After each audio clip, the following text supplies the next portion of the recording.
Hello everyone, welcome to let's institute platform. हम BPSC TRE 2 का preparation कर रहे हैं, जिसमें हम विज्ञान को पढ़ रहे थे। हमने क्लास 6 और क्लास 7 का पूरा एससीईआरटी और एनसीईआरटी को पूरा चैप्टर वाइज पूरा कंप्लीट कर लिया है। कल से हम पढ़ रहे हैं कक्षा 8 का, ठीक है। इसमें हमने एक लेक्चर लिया है, आज ये हमारा सेकेंड पार्ट है। तो चलिए फिर हम स्टार्ट करते हैं कक्षा 8 का विज्ञान, ठीक है। आज हमको पढ़ना है चैप्टर 3 अध्याय 3 फसल उत्पादन एवं प्रबंधन, ठीक है। चलिए देखते हैं हम फसल किसको कहते हैं। जब एक ही किस्म के पौधे किसी स्थान पर बड़े पैमाने पर उगाए जाते हैं तो इसे फसल कहते हैं, ठीक है। अब उसके बाद हम देखते हैं फसल कितने प्रकार का कितने कितने टाइम पे होता है। तो 3 प्रकार का होता है, एक रबी की फसल, एक खरीफ की फसल, एक जायद की फसल, ठीक है। तो जो रबी की फसल होती है उसकी बुआई अक्टूबर नवंबर में किया जाता है, या फिर जो ये रबी की फसल होती है उसको शीत ऋतु का फसल कहा जाता है। जो खरीफ होता है ये जून जुलाई में बोया जाता है, ठीक है, इसको वर्षा ऋतु का फसल कहा जाता है। जायद जो होता है ये अप्रैल में बोया जाता है, ये ग्रीष्म ऋतु की फसल होता है, ठीक है। इतना समझ में आ गया। अब इसकी देख लेते हैं हम कटाई कब की जाती है। तो इसकी बुआई तो रबी की अक्टूबर नवंबर में की जाती है, मार्च अप्रैल में इसको काट लिया जाता है। खरीफ की फसल को अक्टूबर नवंबर में काटा जाता है। जायद को कब होता है, ये जून में, ठीक है। अब देख लिए हम रबी की फसल का अगर हम देखें कि उदाहरण कौन कौन से होते हैं रबी की फसल, जैसे गेहूँ, चना, मटर, सरसों, अलसी। अभी देखिए ये नवंबर का टाइम चल रहा है ना, तो इसमें, ठीक है। तो यहाँ पे अभी क्या हो रहा है, देखिए अक्टूबर नवंबर चल रहा है, तो अभी किसकी गेहूं की बुआई चालू हो रही है ना, गेहूं मटर इत्यादि की, ठीक है। तो ये जो रबी की फसल है इसमें गेहूं, चना, मटर, सरसों, अलसी इत्यादि, ठीक है। खरीफ की फसल देखें तो जून जुलाई में धान वगैरह बैठाया जाता है। अक्टूबर नवंबर अभी देखिए चल रहा है, तो अभी इसमें धान की कटाई हुई है, तो अक्टूबर नवंबर में इसकी कटाई कर ली जाती है, ठीक है। इसमें यही चावल को धान, कपास, सोयाबीन इत्यादि की बुआई होती है, ठीक है। जायद की फसल हम देखें तो ये जो अप्रैल में होता है, अप्रैल मई जून में ये तैयार होता है, तो खीरा, ककड़ी, तरबूज इत्यादि, ठीक है। इतना हमको समझ में आ गया, रबी, खरीफ, जायद, ठीक है। तो चलिए फिर हम आगे देखते हैं। अब इसमें हम देखते हैं कि फसल उत्पादन के क्रियाकलाप क्या होते हैं। तो चलिए इसको देखते हैं। तो हमारा पहला होता है मिट्टी तैयार करना, कि मिट्टी को अच्छे से तैयार करना। फिर उसके बाद बीजों का चयन करना, कि बीज एक अच्छे प्रकार का बीज हो। बुआई करना उसको, फिर उसकी सिंचाई करना, उसकी निकौनी करना, फिर उसकी कटाई करना। कटाई के बाद उसको गहाई, उसाई, सफाई करना, फिर उसको भंडारण करना, ठीक है। अभी हम इसको सारा चीज़ टॉपिक वाइज पढ़ेंगे। तो चलिए हम पहला देखते हैं, जो यहाँ पे लिखा है पहला मिट्टी तैयार करना। तो मिट्टी तैयार करने के लिए क्या, जुताई करना, गुड़ाई करना आदि करना, ठीक है। उसके बाद दूसरे पे बीजों का चयन करना, बीजों के बीच समान दूरी या फिर एक अच्छे क्वालिटी का हमको बीज लेना, ठीक है। बुआई करने के लिए खाद एवं उसमें उर्वरक मिलाना। चलिए हम देख लेते हैं खाद कितने प्रकार के होते हैं। खाद 3 प्रकार का होता है, एक गोबर का खाद, एक कंपोस्ट, एक हरी खाद, ठीक है। तो जो गोबर का खाद होता है वो जंतुओं के मलमूत्र, कूड़ा करकट से ये बनाया जाता है। कंपोस्ट जो होता है फल सब्जियों के कचरा से बनाया जाता है। हरी खाद होता है जो सनई, गंवार, मूंग, उड़द जैसे जो पौधे होते हैं इनको खेत में बो दिया जाता है, उसके बाद पूरा इसको पलट दिया जाता है खेत में ही, ठीक है। तो ये क्या हो जाएगा, इससे बनता है हरी खाद। तो एग्जाम में से क्वेश्चन भी बन सकता है कि कंपोस्ट खाद में क्या होता है। तो जो कंपोस्ट खाद होता है वो फल सब्जियों के कचरा से बनता है। गोबर का खाद जंतुओं के मलमूत्र से बनता है। हरी खाद सनई, गंवार, मूंग, उड़द जैसे पौधों से बनता है, ठीक है। चलिए फिर हम आगे देखते हैं। अब देखिए खाद होता है एक उर्वरक। खाद और उर्वरक में क्या अंतर होता है। तो उर्वरक जो होता है, उर्वरक का उत्पादन फैक्ट्रियों में होता है, जबकि खाद एक प्राकृतिक पदार्थ है, खाद खेतों में बनाया जाता है, ठीक है। मिट्टी को ह्यूमस प्राप्त नहीं होता। जब उर्वरक हम डालते हैं तो क्या होता है, मिट्टी को ह्यूमस प्राप्त नहीं होता है। और जो खाद होता है, खाद से मिट्टी को ह्यूमस प्रचुर मात्रा में मिलता है, ठीक है। जो उर्वरक होता है ये रासायनिक पदार्थ हैं, इसमें पोषक तत्व नाइट्रोजन, फास्फोरस, कैल्शियम प्रचुरता में पाया जाता है। जो खाद होता है, खाद में पोषक, ये जो पादप में होता है पोषक कम मात्रा में होता है, ठीक है। उसके बाद हम 1 मिनट थोड़ा सा आगे कर दें। अब देखते हैं ज़्यादा प्रयोग से उर्वरता नष्ट हो जाती है। अगर हम उर्वरक का ज़्यादा प्रयोग करेंगे तो उर्वरक जो होता है वो उर्वरता इसकी क्या हो जाती है, नष्ट हो जाती है। खाद का देखें तो इसमें मिट्टी की जलधारण क्षमता में वृद्धि होती है, ठीक है। अगर हम खाद का यूज करेंगे तो मिट्टी की जलधारण क्षमता में वृद्धि होगी, ठीक है। चलिए फिर हम आगे देखते हैं कि जैविक खाद क्या होता है। जो जानवरों से ये खाद प्राप्त होता है इसी को जैविक खाद कहा जाता है, जानवरों से और प्राकृतिक रूप से मतलब जो प्राप्त हो उसी को जैविक खाद कहा जाता है। और देखिए जैविक खाद के लाभ ये होते हैं कि जल सोखने की क्षमता में वृद्धि हो जाती है, मिट्टी क्या होता है भुरभुरा हो जाता है, जीवाणुओं की संख्या में वृद्धि होती है, ठीक है, जैविक खाद से। चलिए फिर हम देखते हैं सिंचाई। हम उसके बाद देखे थे ना बुआई के बाद क्या होगा सिंचाई। तो सिंचाई में देखेंगे तो पौधों में लगभग 90% भाग जल होता है, ठीक है। बीजों का अंकुरण, खनिजों और उर्वरकों के अवशोषण के लिए जल आवश्यक है, ठीक है। तो बीजों के अंकुरण के लिए, खनिजों और उर्वरकों के अवशोषण के लिए, इस सब के लिए क्या जल की आवश्यकता होती है। और एग्जाम में ऐसे पूछ सकता है कि पौधों के कितने भाग में जल होता है, तो लगभग जो पौधा होता है उसका लगभग 90% क्या होता है भाग जल का होता है, ठीक है। आगे हम देखते हैं। अब देखते हैं तो सिंचाई की मात्रा समय, जलवायु, फसल एवं मिट्टी के प्रकार पर निर्भर करता है, ठीक है। तो ये जो सिंचाई है, सिंचाई की मात्रा किस पे निर्भर करेगा, समय पे निर्भर करेगा कि कौन सा समय चल रहा है, जलवायु पे वहाँ का जलवायु कैसा है, वहाँ की मतलब कौन सा वो फसल है, जैसे धान का फसल है तो उसमें ज़्यादा जल की ज़रूरत होती है, गेहूँ में थोड़ा कम होता है, मिट्टी वहाँ का किस प्रकार की मिट्टी है, मिट्टी पर भी निर्भर करता है, ठीक है। सिंचाई की विधि हम देखते हैं तो छिड़काव तंत्र विधि एक होता है, एक ड्रिप तंत्र विधि होता है, ठीक है। तो छिड़काव तंत्र जो होता है ये समतल भूमि के लिए होता है, फव्वारों के रूप में ये छिड़काव के माध्यम से किया जाता है, ठीक है। ड्रिप तंत्र देखें तो पाइपों द्वारा बूंद बूंद करके पौधों की जड़ों में ये डाला जाता है ड्रिप तंत्र द्वारा, ठीक है। और इसका यूज कहाँ होता है, बागवानी में इसका यूज ड्रिप तंत्र का किया जाता है, ठीक है। इतना समझ में आ गया। अब आगे हम देखते हैं निराई क्या होता है। खरपतवार को हटाना ही क्या होता है, निराई होता है। इसको खत्म करने के लिए एट्राजिन 2, ठीक है, यहाँ पे ऐसे रहेगा, एट्राजिन 2 और 4D-BHC जैसे रसायनों का प्रयोग किया जाता है। तो एग्जाम में ये पूछ सकता है कि खरपतवार हटाने के लिए कौन सा प्रयोग किया जाता है, तो एट्राजिन 2 और 4D-BHC जैसे रसायनों का प्रयोग किया जाता है, ठीक है। फसल की कटाई हम देखें, उसके बाद फसल कटाई के पर्व मनाए जाते हैं, पोंगल, बैसाखी, होली, दिवाली, बिहू, ये सब क्या होता है कि फसल कटाई के पर्व होते हैं कि जब फसल कटता है तो ये सब त्यौहार मनाए जाते हैं, ठीक है। उसके बाद आगे चले देखते हैं। अब फसल की जब कटाई हो गई तो इसकी भंडारण के लिए क्या किया जाता है, कोई भी अगर अनाज है उसको अच्छी तरह से पूरी तरह से उसको सुखाकर तब उसका भंडारण करना चाहिए, ठीक है। और ये FCI होता है, फूड कॉर्पोरेशन ऑफ इंडिया, ठीक है, इसका फुल फॉर्म याद रखे रहिएगा, फूड कॉर्पोरेशन ऑफ इंडिया, ये सरकारी अनाज भंडारण का कार्य करता है, ठीक है। और SILO, सिलो का अर्थ होता है लोहे या टिन का ड्रम, ठीक है। इतना समझ में आ गया, ये ड्रम फिर से लिख दीजिए सही से, ड्रम, ठीक है। चलिए फिर हम आगे देखते हैं। चलिए यहाँ से हम क्वेश्चन सॉल्व कर लेते हैं। फसल उत्पादन एवं प्रबंधन के बहुविकल्पी प्रश्न देखते हैं। मक्का उगाने के लिए निम्नलिखित में से कौन सी परिस्थिति अनिवार्य नहीं है, ठीक है। तो मक्का उगाने के लिए हमको क्या चाहिए होता है, उच्च तापमान चाहिए होता है, सही है, आर्द्रता भी चाहिए होगा, वर्षा भी चाहिए होगा, ठीक है, लेकिन तो न्यूनतम तापमान नहीं चाहिए होगा, ठीक है। तो ये हमारा कौन सा ऑप्शन इसमें से गलत हो जाएगा, ऑप्शन सी गलत हो जाएगा, ठीक है।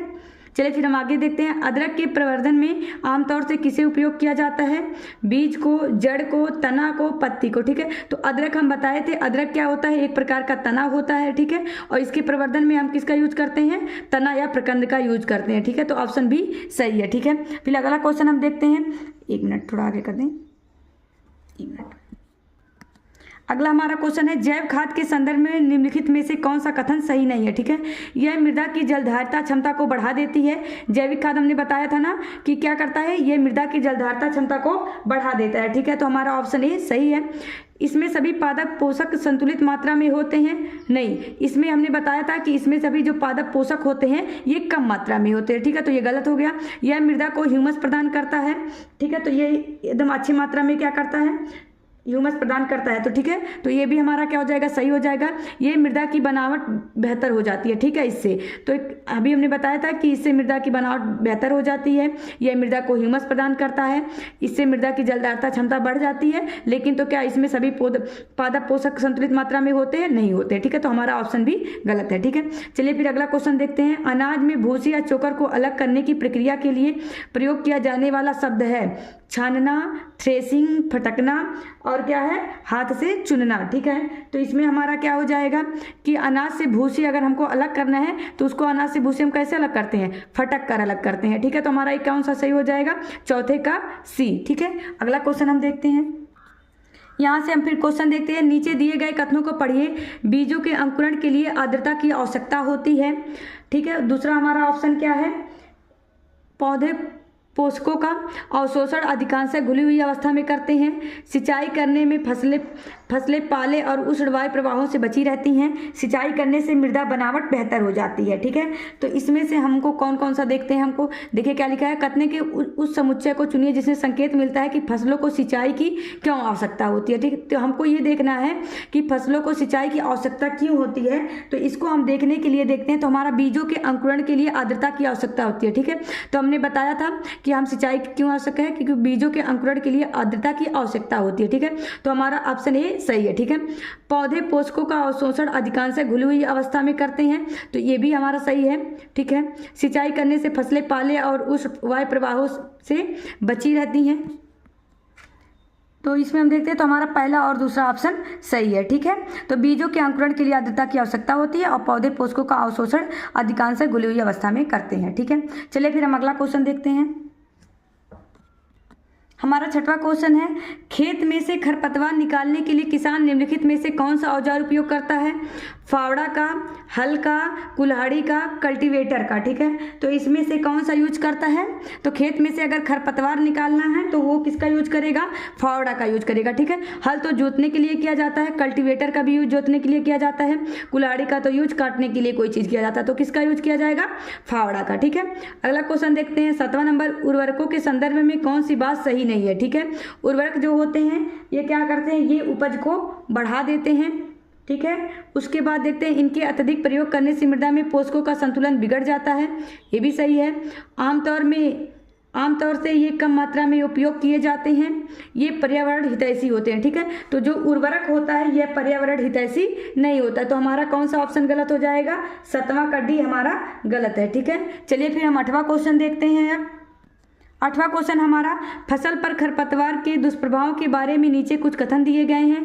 ये फसल कटाई संस्करण में व्यवधान डालते हैं, वे फसल की स्वस्थ वृद्धि में सहायता करते हैं, वे फसल के पौधों के साथ जल, पोषकों, स्थान और प्रकाश के लिए प्रतिस्पर्धा करते हैं, वे पौधों की वृद्धि पर प्रभाव डालते हैं। ठीक है, तो देखते हैं इसमें हम क्या है, फसल पर खरपतवारों के दुष्प्रभाव के बारे में हमको देखना है। तो ये फसल कटाई संस्करण में व्यवधान डालते हैं, तो ये भी सही है। ये फसल की स्वस्थ वृद्धि में सहायता करते हैं, तो ये ऑप्शन गलत हो जाएगा। वे फसल के पौधों के साथ जल, पोषकों, स्थान और प्रकाश के लिए प्रतिस्पर्धा करते हैं, ये भी सही है।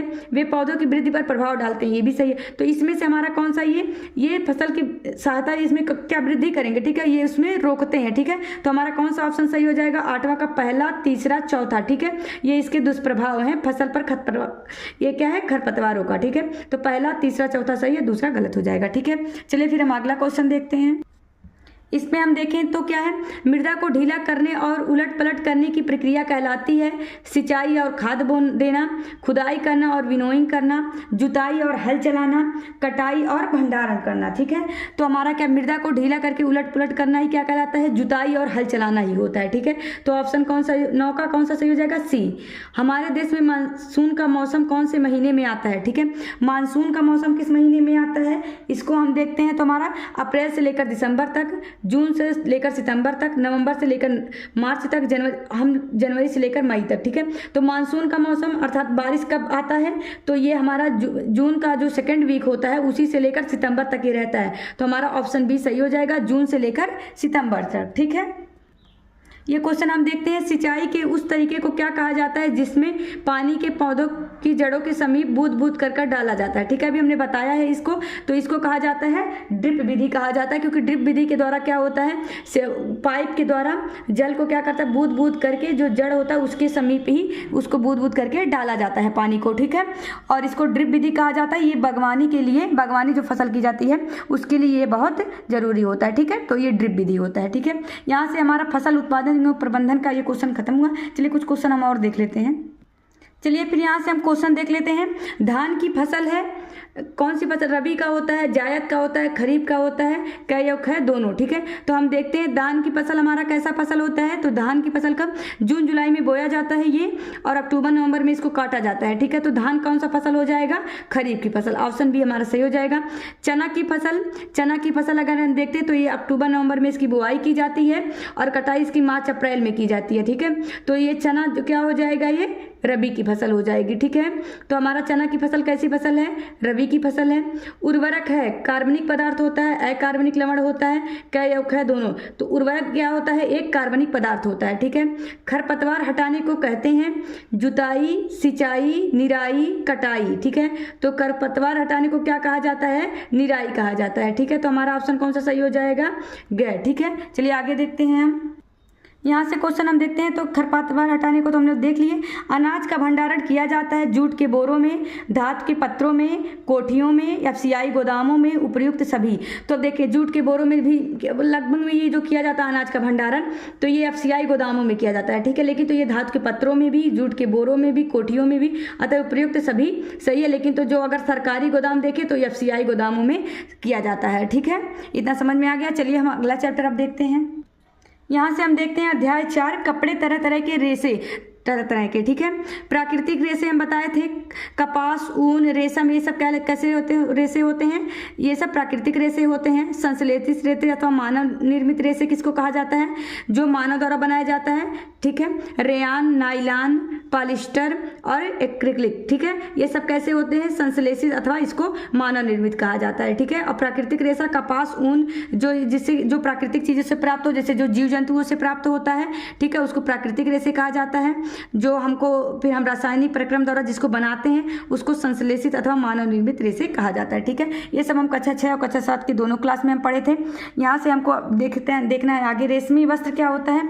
जांता और रेशे से बने होने के कारण ताप का कुचालक होता है। ठीक है, जो रेशमी वस्त्र होता है ये जांता मतलब जंतु के रेशे से बना होने के कारण ताप का कुचालक होता है। ठीक है, ताप, जैसे ताप का कुचालक मतलब ताप इसको पार नहीं कर पाता। ठीक है, अगर मान लीजिए ठंडी में हम क्या होता है वूलन कपड़ा पहनते हैं तो ये क्या अंदर हमारे नहीं जा पाता क्योंकि ये ताप का कुचालक होता है। ठीक है, सर्वप्रथम वस्त्र निर्माण सन के रेशे से हुआ था। ठीक है, तो याद रखी रहेगा, ये क्वेश्चन बन सकता है एग्जाम में कि सर्वप्रथम जो वस्त्र निर्माण हुआ था किसके रेशे से हुआ था? तो सन के रेशे से हुआ था। ठीक है, आगे देखते हैं। लिनन के रेशे का सर्वप्रथम प्रयोग यूरोप के न्यूलिथिक जाति के लोगों ने मछली फंसाने वाली वंशी तथा जाल बनाने में करते थे। ठीक है, तो लिनन के रेशे का प्रयोग सर्वप्रथम किसने किया था? यूरोप के लोग थे। ठीक है, न्यूलिथिक जाति के लोग थे और ये किसके लिए उसको करते थे? मछली फंसाने वाले वंशी तथा जाल फंसाने में इसको करते थे। ठीक है, जाल बनाने के लिए यूज करते थे लिनन के रेशे का प्रयोग। ठीक है, सबसे पहला रेशा देने वाला पौधा हेम्प है। ठीक है, ये सब हमारा एससीईआरटी पुस्तक में दिया गया है। एक मिनट हम इसको सही कर दें, एक मिनट। तो ये जो है सबसे पहला रेशा देने वाला पौधा हेम्प है। ये सब हमारे एससीईआरटी पुस्तक में दिया गया है, तो आप लोग इसको अच्छे से देख ही रहिएगा, कुछ भी क्वेश्चन बन सकता है।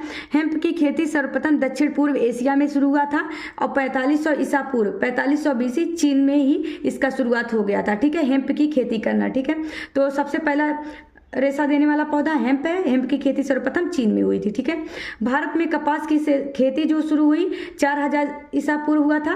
ठीक है, इसका कपास का खेती होना भारत में। ठीक है, चीन में रेशम 2500 बीसी से ही प्रयोग में है। ठीक है, इंग्लैंड में ऊन का इस्तेमाल 80 एडी से स्टार्ट हुआ था। ठीक है, इंग्लैंड में ऊन का इस्तेमाल 80 ईस्वी से स्टार्ट हुआ था। ठीक है, चलिए फिर आगे देखते हैं। आगे हम देख लेते हैं मैरिनो ऊल का उत्पादन स्पेन में 13वीं शताब्दी में होता था। ठीक है, तो एग्जाम में ऐसे पूछ सकता है कि मैरिनो ऊल का उत्पादन कहाँ होता है? तो स्पेन में। मलमल का उत्पादन ढाका, जो बांग्लादेश की राजधानी है ढाका में। बालचुरी साड़ी बालचुर में। ठीक है, उसके बाद बनारसी साड़ी बनारस में। चंदेरी साड़ी चंदेर में। ठीक है, और भागलपुर व काजीवरम, ये बिहार के ठीक है, भागलपुर व काजीवरम रेशमी कपड़ों के लिए प्रसिद्ध है। ठीक है, तो यहाँ से याद रखी रहेगा भागलपुर व काजीवरम रेशमी कपड़े के लिए प्रसिद्ध है। कृत्रिम या नकली रेशा किसको कहा जाता है? रेयान को। तो इससे क्वेश्चन बन सकता है कि नकली रेशा किसको कहा जाता है? तो रेयान को। ठीक है, या फिर कृत्रिम रेशा या फिर नकली रेशा, तो रेयान को कहा जाता है। रसायन से प्राप्त हुए रेशे संश्लेषित रेशे कहलाते हैं। ठीक है, अभी हमने बताया था कि प्राकृतिक रेशे और संश्लित रेशे। ठीक है, तो संश्लित रेशे किससे प्राप्त किए जाते हैं? रसायन से प्राप्त किए जाते हैं, जैसे nylon, Dacron, Terylene, polyester, terricot इत्यादि। ठीक है, ये सब संश्लेषित रेशे होते हैं। आप लोग इसको याद रखी रहेगा नाम, क्योंकि एग्जाम में इससे क्वेश्चन भी बन जाते हैं। ठीक है, चलिए हम संश्लेषित रेशों में अब पढ़ लेते हैं सबको कि किसका निर्माण कैसे होता है। ठीक है, तो सबसे पहले हम पढ़ेंगे रेयान के बारे में। ठीक है, रेयान का देखें तो रेशम का कृत्रिम रूप रेयान होता है, जिसे 1980 में प्राप्त किया गया। ठीक है, यह लकड़ी या जो बांस होता है, लकड़ी या बांस की लुगदी में कास्टिक सोडा मिलाकर CO2 के साथ अपक्रिया कराया जाता है। तो जेनेथिक ठीक है, 1 मिनट याद रखिए, जेनेथिक सेलुलोज बन के आता है। ठीक है, फिर ये जेनेथिक सेलुलोज जो होता है इसको स्वच्छ करने के उपरांत इसे जमाने पर क्या होता है, ये चिपचिपा पदार्थ प्राप्त होता है। ठीक है, उसके बाद क्या होता है, जो ये चिपचिपा जेनेथिक सेलुलोज प्राप्त हुआ रहता है इसमें H2SO4 को मिला दिया जाता है, तो ये सॉलिड प्रोडक्ट बन के आ जाता है। ठीक है, फिर उससे जब ये खींचा जाता है तो हमको रेशम, जो कृत्रिम रेशम रेयान होता है, रेयान की प्राप्ति हमको होती है। ठीक है, इतना समझ में आ गया। ये एससीईआरटी के बुक में ये अलग से दिया गया है। भारत में रेयान का पहला कारखाना केरल राज्य में 1946 में खोला गया था। ठीक है, तो आप लोग इसको याद रखे रहिएगा कि भारत में रेयान का पहला कारखाना केरल राज्य में 1946 में खोला गया था। ठीक है, रेयान असली रेशम से कहीं उत्तम गुण वाला और सस्ता होता है। ठीक है, अब देखिए, रेयान और अगर हम कपास को आपस में मिला देते हैं तो बिस्तर की चादर बनाई जाती है।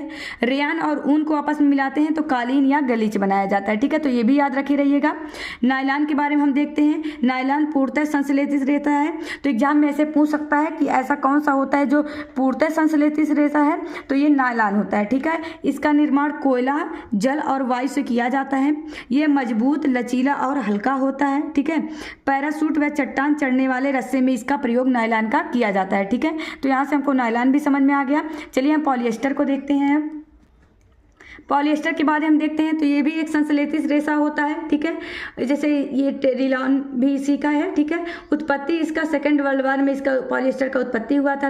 ठीक है, पीईटी एक सुपरिचित पॉलिएस्टर है। ठीक है, तो पूछा जाए कि ये जो पीईटी है ये क्या है, तो ये एक पॉलिएस्टर का सुपरिचित है। ठीक है, उपयोग, इसका उपयोग कहाँ पे, पॉलिएस्टर का उपयोग कहाँ किया जाता है, बोतलें बनाने में, बर्तन, तार और अन्य चीज बनाने में इसका उपयोग किया जाता है। ठीक है, एक्रेलिक के बारे में हम देखते हैं तो ऊनी रेशे जैसे दिखने वाला संश्लेषित रेशा ये होता है। ठीक है, छाता के कपड़े में एक्रेलिक के बने होते हैं। ठीक है, तो याद रखिएगा, एग्जाम में पूछ ले सकता है कि छाता के जो कपड़े होते हैं किसके बने होते हैं। ठीक है, तो आप लोग इसको याद किए रहेगा।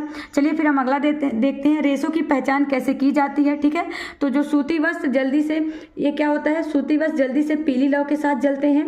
ठीक है, इसका गंध कागज के जलने के जैसे इसका गंध, अगर हम सूती वस्त्र को इसको क्या करें, जलाएं, तो ये इसका गंध कागज के जलने के जैसा आएगा और इसका रंग कैसा प्राप्त होगा, भूरा। ठीक है, लिनन देखें तो सूती जैसे ये भी होता है, बस राख जो होता है ये सूती से ज़्यादा हल्की होती है। ठीक है, लिनन देखें, लिनन का तो हम लोग पढ़ चुके हैं। रेशम देखें, ये हवा में जल्दी जलता है। ठीक है, पंखों या बाल जलने के समान इसका गंध आता है। ठीक है, जैसे अगर हम बाल को जलाएं तो जो गंध होता है वही रेशम के जलाने पर भी वही गंध प्राप्त होता है। ठीक है, फिर क्या, शुद्ध नायलॉन जो होता है अज्वलनशील है, यह पिघल जाता है। ठीक है, शुद्ध नायलॉन जो होता है वो अज्वलनशील होता है, यह पिघल जाता है परंतु जलता नहीं है। ठीक है, तो चलिए फिर हम इसका क्वेश्चन अब सॉल्व कर लेते हैं। हम चलिए क्वेश्चन सॉल्व करते हैं संश्लेषित रेशे और प्लास्टिक के। ठीक है, तो पहला क्वेश्चन है हमारा, निम्नलिखित में से संश्लेषित रेशा है। ठीक है, कपास, नायलॉन, जूट, ऊन। तो हमने बताया था संश्लेषित रेशा किसको कहा जाता है, जो रसायन के द्वारा बनाया जाता है। तो कपास हमारा क्या होता है, ये हमारा पौधे से प्राप्त होता है। ठीक है, जूट भी, ऊन भी। ठीक है, तो जो हमको प्राकृतिक अर्थात जो हमको जीव जंतुओं से प्राप्त होते हैं, ठीक है, उसको हम क्या कहा जाता है, प्राकृतिक रेशा कहा जाता है। और संश्लेषित रेशा किसको कहा जाता है, जो रसायन के द्वारा बनाया जाता है। तो इसमें कौन सा हो जाएगा, नायलॉन। तो हमारा ऑप्शन भी सही है। ठीक है, निम्नलिखित में से कौन सा रेयान का एक स्रोत है। ठीक है, तो ऊन, उसके बाद पेट पीईटी, उसके बाद काष्ठ लुगदी या फिर रेशम। तो रेयान का भी हमने बताया था कि रेयान को हम कैसे प्राप्त करते हैं, काष्ठ लुगदी के द्वारा। इसमें बांस और ये कागज की लुगदी को हम लोग एक साथ करके, अभी हमने उसका रिएक्शन समझाया था ना, तो क्या हो जाएगा ये ऑप्शन सी। ठीक है, चलिए फिर हम आगे देखते हैं। फिर यहाँ से हम देखते हैं पॉलीकार्ड बनाने के लिए मिश्रित किए जाते हैं नायलॉन और ऊन को, नायलॉन और कपास को, पॉलिएस्टर और ऊन को, पॉलिएस्टर और कपास को। ठीक है, तो पॉलीकार्ड बनाने के लिए हम पॉलिएस्टर और कपास का यूज करते हैं। ठीक है, तो आप लोग इसको याद कर लीजिए, पॉलीकार्ड बनाने के लिए हम पॉलिएस्टर और कपास का यूज करते हैं। ठीक है, तो हमारा ऑप्शन डी सही है। चलिए आगे देखते हैं, निम्नलिखित में से थर्मोसेटिंग प्लास्टिक का चयन कीजिए। थर्मोसेटिक प्लास्टिक कौन सा है, मेलामाइन, पॉलीथीन, पीवीसी, नायलॉन। तो इसमें से क्या हो जाएगा, निम्नलिखित थर्मोप्लास्टिक कौन सा है, तो जो हमारा मेलामाइन होता है ये क्या होगा, थर्मोप्लास्टिक होगा। ठीक है, तो यहाँ से इसको याद रखे रहिएगा, मेलामाइन थर्मोप्लास्टिक होता है। ठीक है, मेलामाइन। तो ये देखिए, ये जो 4-5 क्वेश्चन है ये बहुत इंपॉर्टेंट है। ठीक है, और मान लीजिए कोई चीज़ चैप्टर में छूट गया है तो आप लोग यहाँ से क्वेश्चन सॉल्व करेंगे तो आप लोग का यहाँ से क्लियर हो जाएगा। ठीक है, तो चलिए आप लोग इसको देखिए, तो ये एग्जाम में ये पूछा हुआ क्वेश्चन है कि थर्मोसेटिंग प्लास्टिक किसका होता है, तो मेलामाइन का। ठीक है, चलिए आगे देखते हैं, रेशम के समान दिखने वाला पदार्थ है नायलॉन, रेयान, पॉलिएस्टर और टेरिलॉन, ठीक है। तो अभी हमने बताया था कि रेशम के समान ही कौन दिखता है, रेयान, ठीक है। तो ऑप्शन बी सही है, ठीक है। चलिए आगे देखते हैं हम।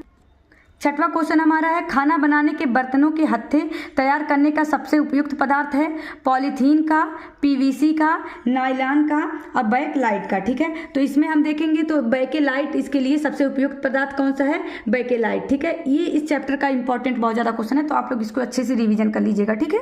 सातवें का हम देखते हैं, निम्नलिखित में से कौन सा प्लास्टिक का एक सामान्य गुण नहीं है, ठीक है। ये अक्रियाशील होता है, भार में हल्का होता है, अधिक चलने वाला है, विद्युत का अच्छा चालक है, ठीक है। तो इसके बारे में अगर हम देखें तो ये अक्रियाशील है, ये तो सही है, ठीक है। भार में क्या होता है, हल्का होता है, ये भी इसका गुण है।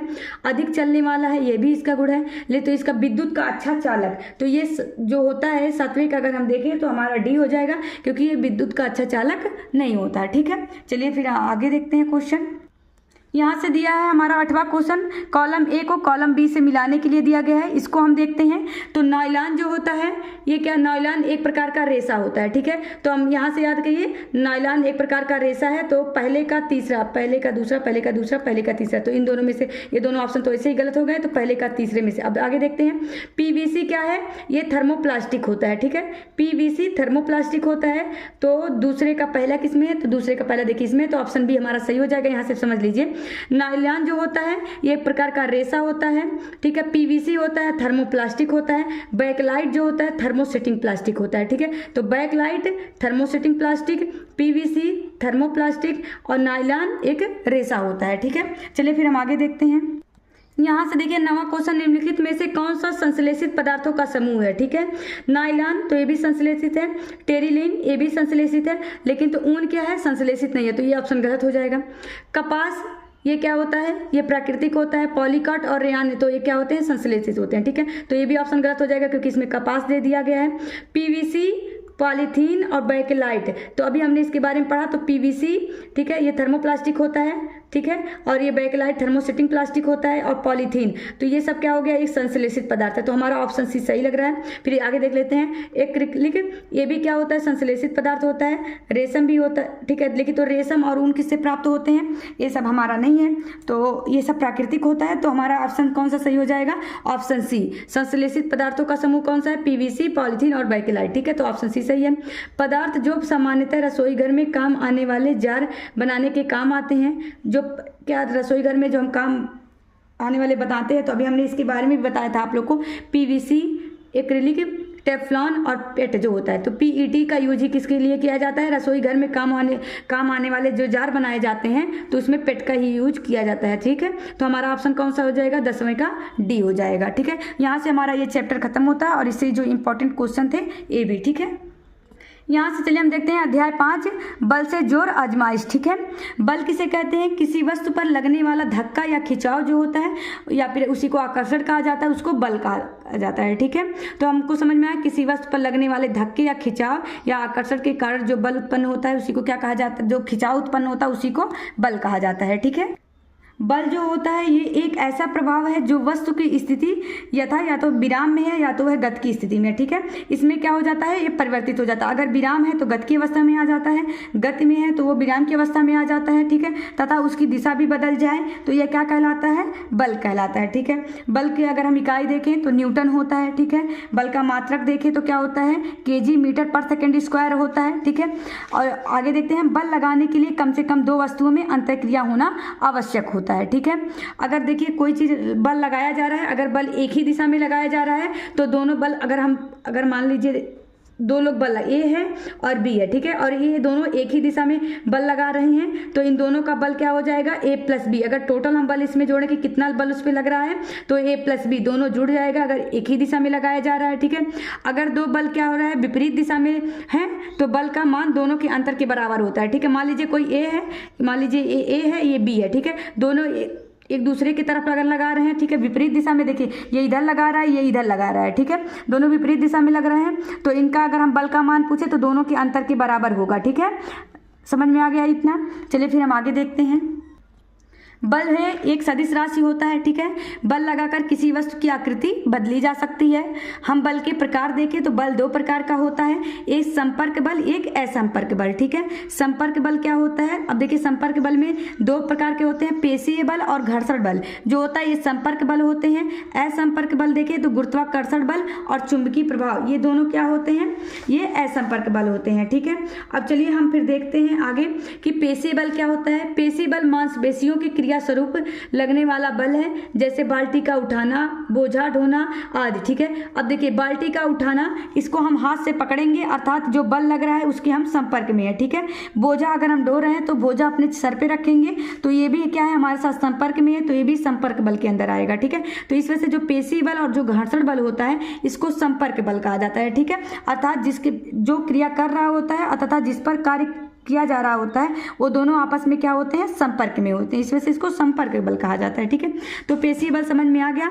हम आगे देखते हैं घर्षण बल किसको कहा जाता है, ठीक है। कोई वस्तु किसी दूसरी वस्तु के संपर्क में गति करती है, ठीक है। एक बल उस वस्तु के संपर्क सतह पर कार्य करता है जब क्या होता है, जब कोई वस्तु किसी दूसरी वस्तु के संपर्क में गति कर रही है, ठीक है, तथा एक बल उस वस्तु के संपर्क सतह पर कार्य करता है, इसी को क्या कहा जाता है, इसी बल को घर्षण बल कहते हैं, ठीक है। दूसरे शब्दों में समझे, संपर्क में रखी दो वस्तुओं के मध्य जो बल लगता है उनकी गति का जो विरोध करता है उसी को क्या कहा जाता है, घर्षण बल कहलाता है, ठीक है। मान लीजिए कोई दो वस्तुएं हैं, ठीक है, वो आपस में संपर्क में रखी हैं, उनके मध्य जो बल उनकी का विरोध कर रही होती है। अगर मान लीजिए कोई चीज चल रहा होता है तो कोई चीजें कुछ दिन चलने के बाद क्या होता है, वो रुक जाता है। क्यों रुक जाता है, क्योंकि उनके बीच एक बल कार्य कर रहा होता है जिसको घर्षण बल कहा जाता है। मान लीजिए ये पेन है, हमने पेन को ऐसे किया, ठीक है, तो ये जाके यहाँ पे रुक गया। क्यों रुका, क्योंकि इस पर एक घर्षण बल कार्य कर रहा है, ठीक है, तो इसी को घर्षण बल कहा जाता है। गुरुत्वाकर्षण बल, ब्रह्मांड में सभी पिंड एक दूसरे पर अपने द्रव्यमान के कारण बल लगाते हैं जिसको गुरुत्वाकर्षण बल कहा जाता है, ठीक है। तो गुरुत्वाकर्षण बल किस प्रकार का, असंपर्क बल है, ठीक है, याद रखिएगा। चुंबकीय बल, दो चुंबकीय ध्रुवों के मध्य लगने वाले बल को चुंबकीय बल कहा जाता है, ये भी एक प्रकार का असंपर्क बल होता है, ठीक है। चलिए हम आगे देखते हैं। दाब, इसी में दिया था, दाब किसी पृष्ठ के, यहाँ से देखिए, किसी पृष्ठ के प्रति एकांक क्षेत्रफल पर लगने वाले दाब को बल कहते हैं, ठीक है। चलिए हम बल और तथा घर्षण से जो इंपॉर्टेंट क्वेश्चन है इसको देख लेते हैं। तो देखिए यहाँ पे दो व्यक्ति ए और बी हैं, दोनों एक दूसरे की तरफ क्या लगा रहे हैं, बल लगा रहे हैं, ठीक है। चलिए हम देखते हैं। चित्र में दो लड़के ए तथा बी एक ब्लॉक पर बल लगाते हुए दिखलाए गए हैं, ठीक है। यदि गुटका दाहिनी ओर गति करता है तो निम्नलिखित में से कौन सा कथन सही है, ठीक है। एक मिनट हम चलिए देखते, ठीक है। अब यहाँ से समझिए दिया गया है, इसमें दो लड़के ए तथा बी एक ब्लॉक पर बल लगाते हुए दिखलाए गए हैं, ठीक है। एक गुटका दाहिनी ओर गति करता है तो निम्नलिखित में से कौन सा कथन सही है, ठीक है। तो ए है और ये बी है, ठीक है, और गुटका किसकी तरफ आ रहा है, इसकी तरफ आ, ए की तरफ गुटका आ रहा है, ठीक है।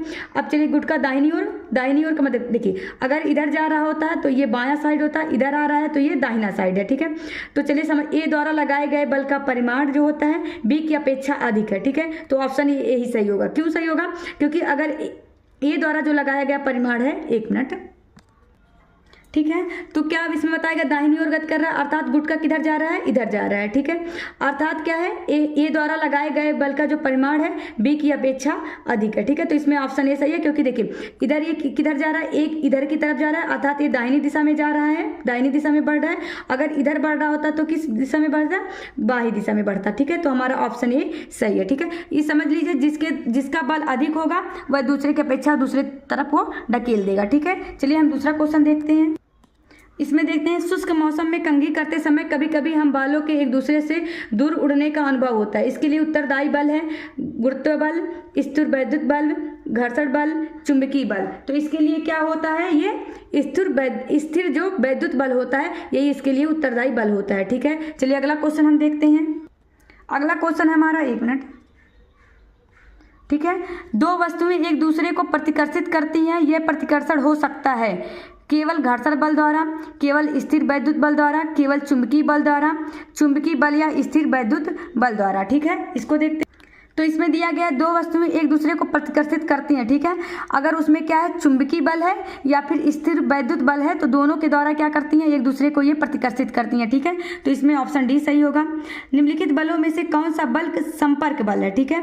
गुरुत्व बल, घर्षण बल, चुंबकीय बल, स्थिर वैद्युत बल। तो हमने बताया था संपर्क बल क्या होता है, जिस पे कार्य किया जाता है वो सटा हुआ हो, ठीक है, तो संपर्क में रहे। तो हमने बताया था घर्षण बल जो होता है, ठीक है, तो ये किस प्रकार का बल होता है, एक संपर्क बल होता है। गुरुत्व बल और चुंबकीय बल और स्थिर वैद्युत बल क्या हो जाएगा, ये असंपर्क बल हो जाएगा, ठीक है। चलिए अगला क्वेश्चन हम देखते हैं। यहाँ देखिए एससीईआरटी में क्वेश्चन दिया गया है, जब दो वस्तुओं को एक दूसरे के साथ रगड़ खाता है तो इनके सतहों के बीच जो बल कार्य करता है वह बल होता है, ठीक है। गुरुत्वीय बल, चुंबकीय बल, घर्षण बल, स्थिर वैद्युत बल, ठीक है। तो क्या हो जाएगा, कौन सा बल हो जाएगा, घर्षण बल हो जाएगा, ठीक है। इनमें कौन सा असंपर्क बल है, तो खिंचाव, धक्का, चुंबकीय या फिर घर्षण। असंपर्क बल तो हमने बताया था जो चुंबकीय होता है वो कौन सा बल होता है, असंपर्क बल होता है, चुंबकीय बल, और कौन सा एक हमने बताया था, गुरुत्वीय बल। ये दोनों क्या होते हैं, असंपर्क बल होते हैं। बाकी किसी में खिंचाव हो रहा है, किसी को हम धक्का दे रहे हैं या फिर घर्षण हो रहा है, तो ये सब क्या हो जाएगा, ये सब संपर्की बल हो जाएगा। तो इसमें हमारा ऑप्शन कौन सा सही हो जाएगा, ऑप्शन 3 चुंबकीय, ठीक है। ये हमारा चैप्टर पूरा कंप्लीट होता है। ओके, आप लोग इसको तैयार करिए, अगला लेक्चर हम कर लेंगे। ओके।